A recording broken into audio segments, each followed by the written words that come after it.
इस वीडियो को शुरू करने से पहले मैं आप सभी को बता दूं कि ये वीडियो खास तौर पर उन लोगों के लिए है जो पहले कभी पबजी खेलते थे, खेल रहे हैं या फिर खेलने के बारे में सोच रहे हैं। बहुत सारे लोगों को पबजी खेलने की आदत लग चुकी है और लोग इसे बुरा भी मानते हैं, लेकिन आज हम उसी पबजी गेम से जिंदगी की कुछ ऐसी सीख सीखेंगे जो आपको पता होना चाहिए। जो लोग पबजी खेलते हैं उन्हें तो बहुत ही मजा आने वाला है, लेकिन जो लोग पबजी नहीं खेलते हैं वो लोग भी इस वीडियो को जरूर देखें, क्योंकि आपको सीखने को मिलेगा कि कैसे हर एक चीज से आप कुछ न कुछ जरूर। को सब्सक्राइब नहीं किया है तो सब्सक्राइब करके बेल आइकन जरूर दबा लें। पबजी गेम से सबसे पहले आपको सीखने को मिलता है कि जीवन में हमेशा प्लानिंग बनाकर काम करें। जब भी आप प्लेन से जमीन पर उतरते हैं तो उसके बाद एक सर्कल बनता है। वो सर्कल धीरे धीरे छोटा होता जाता है और आपको उस सर्कल के अंदर रह के खेलना होता है। लेकिन कई लोग बिना प्लानिंग करके सर्कल से बहुत दूर उतर जाते हैं और उसके बाद वहीं पर एक दूसरे को मारते रहते हैं और उसके बाद वो ब्लू जोन में आकर खुद ही मर जाते हैं और गेम को कंप्लीट नहीं कर पाते हैं। हमारी जिंदगी में भी यही होता है, हम लक्ष्य कुछ और बनाते हैं और किसी और चक्कर में पड़ जाते हैं।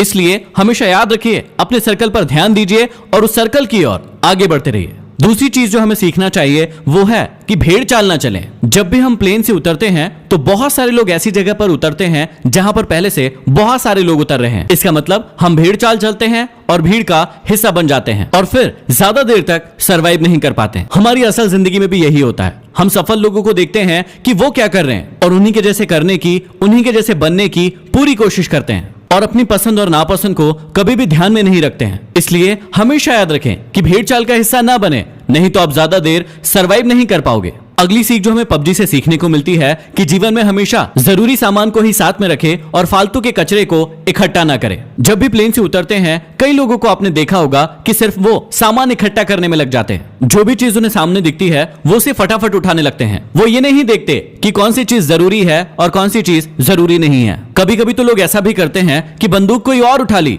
और गोली कोई और ही उठा ली जो उस बंदूक में लगने ही नहीं वाली। अब इसी बात को अपनी जिंदगी से कनेक्ट कीजिए। दिन भर में आप बहुत सारे वीडियोस देखते हैं, बहुत सारी किताबें पढ़ते हैं और बहुत सारी चीजें सुनते हैं जो आपके लक्ष्य से बिल्कुल भी रिलेटेड नहीं है, लेकिन दिन भर आप उन सभी चीजों को अपने दिमाग में घुसाते जाते हैं। तो यहाँ हमें सीख मिलती है कि फालतू का कचरा इकट्ठा करने से अच्छा है कि जो चीज हमारे लक्ष्य के काम आए सिर्फ उसी चीज को हम अपने पास रखें। अगली चीज जो हमें पबजी से सीखने को मिलती है कि हमेशा टीम वर्क करें। जब भी हम पबजी खेलते हैं तो या तो अकेले खेलते हैं या फिर अपनी टीम के साथ खेलते हैं। जब भी टीम के साथ खेलते हैं तो हमें ऐसी ऐसी गालियां सुनने को मिलती है जो हमने पहले कभी नहीं सुनी है। अब इसमें कुछ लोग तो टीम का साथ देते हैं, लेकिन कुछ लोग टीम से दूर भागते रहते हैं। कुछ लोग तो ऐसे भी होते हैं जो अपनी टीम के बंदे को दूर से बैठकर मरता हुआ देखते हैं और उसे रिवाइव भी नहीं देते। ऐसी टीम ज्यादा समय तक नहीं टिक सकती है जो यूनिटी के साथ नहीं खेलती है। जैसे पबजी में यूनिटी का बहुत ज्यादा इंपॉर्टेंस है, वैसे ही हमारे जीवन में भी टीम वर्क और यूनिटी का होना बहुत ज्यादा जरूरी है। नहीं तो कौन व्यक्ति आकर आपको कम मार जाएगा आपको पता भी नहीं चलेगा। अगली चीज जो हमें सीखने को मिलती है कि हमेशा कमजोर साथी को साथ लेकर चले। जब भी हम पबजी खेलते हैं तो हमारे साथ कोई ना कोई व्यक्ति ऐसा जरूर जुड़ जाता है जो नया होता है और जिसे ज्यादा खेलना नहीं आता है, लेकिन हम उसका मजाक उड़ाते हैं। कभी कभी तो ऐसा भी होता है कि यदि आप 3 लोग खेल रहे हैं और 2 व्यक्ति वाली कोई कार मिली तो 2 व्यक्ति बैठकर उस पर निकल लेते हैं और एक व्यक्ति को पीछे ही छोड़ देते हैं। ना तो आपको पबजी गेम में ऐसा करना चाहिए और ना ही आपको अपने जीवन में ऐसा करना चाहिए। जो भी लोग कमजोर है उन्हें हमेशा अपने साथ लेकर आगे बढ़ना चाहिए। अगली सीख जो आप सभी के लिए बहुत ही ज्यादा इंपॉर्टेंट है, ज्यादा साधन जुटाने की अपेक्षा जो साधन आपके पास है उसमें बेहतर परफॉर्म करने की कोशिश करें। पबजी खेलते समय आपने एक बात बहुत नोटिस की होगी कि कुछ लोग ऐसे होते हैं जो सिर्फ सामान ढूंढते रहते हैं। उनका गेम पर ध्यान बिल्कुल नहीं होता है। वो जहां जाते हैं सिर्फ और सिर्फ सामान ढूंढते रहते हैं। खेलने के लिए उनके पास बंदूक होती है, लेकिन वो पूरे टाइम 6 का और 8 का स्कोप ढूंढते रहते हैं। उनके पास स्कारल बंदूक होती है, लेकिन वो पूरे टाइम कार 98 ढूंढते रहते हैं। और जब वो बहुत सारा सामान इकट्ठा कर लेता है तो सामने से एक ऐसा व्यक्ति आता है जो उसे छोटी सी गन से मार कर चला जाता है और उसका सारा इकट्ठा किया हुआ सामान लूट कर ले जाता है। इसलिए सीख को हमेशा याद रखिए जो आपके खेल में भी काम आएगा और आपके जीवन में भी काम आएगा कि ज्यादा साधन जुटाने की अपेक्षा जो साधन आपके पास है उसमें बेहतर परफॉर्म करने की कोशिश करें। अगली सीख जो बहुत ही ज्यादा जरूरी है कि हमेशा अपने आप को रिचार्ज करते रहें और हमेशा एनर्जेटिक बने रहें। आप सभी को बहुत अच्छे से पता होगा कि पबजी गेम में हेल्थ और ड्रिंक्स का कितना ज्यादा इंपॉर्टेंस है। समय समय पर यदि आप अपने आप को ड्रिंक नहीं पिलाएंगे, बैंडेज नहीं लगाएंगे तो आप बहुत ही जल्दी मर जाएंगे। ठीक इसी प्रकार से हमारे जीवन में भी होता है। हमें सिर्फ काम ही नहीं करते रहना है, समय समय पर अपने आप को रिचार्ज भी करते रहना है। अगली बहुत बड़ी सीख हमें पबजी से मिलती है कि शत्रु को कभी भी कमजोर न समझे। जीवन में आपको कभी भी पता नहीं होता है कि सामने वाला शत्रु कौन है, उसके पास कितने साधन हैं, और ऐसा ही हमारे साथ पबजी में भी होता है कि उसके पास कौन सी गन है, उसके साथ कितने लोग हैं, उसके पास कितना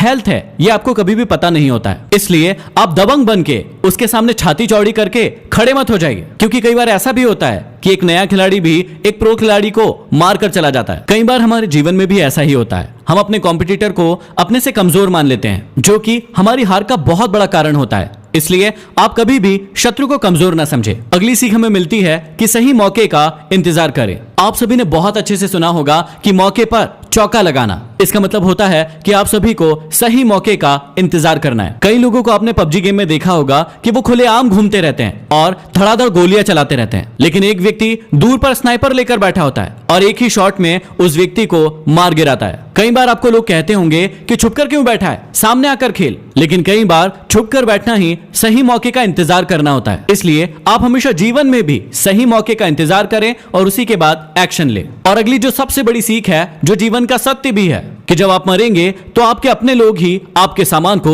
लूट कर ले जाएंगे। इसलिए जीते जी अपनी लाइफ को पूरी तरीके से एंजॉय कीजिए। जो भी साधन आपके पास उपलब्ध है उसका पूरा उपयोग कीजिए, क्योंकि मरने के बाद तो लुटेरे बैठे ही हैं। तो ये कुछ सीख थी जो हर इंसान को पबजी गेम से जरूर सीखना चाहिए। इस वीडियो को हर पबजी खेलने वाले तक जरूर पहुंचा दीजिए ताकि वो बहुत कुछ सीख सके। अगले वीडियो में फिर मिलते हैं।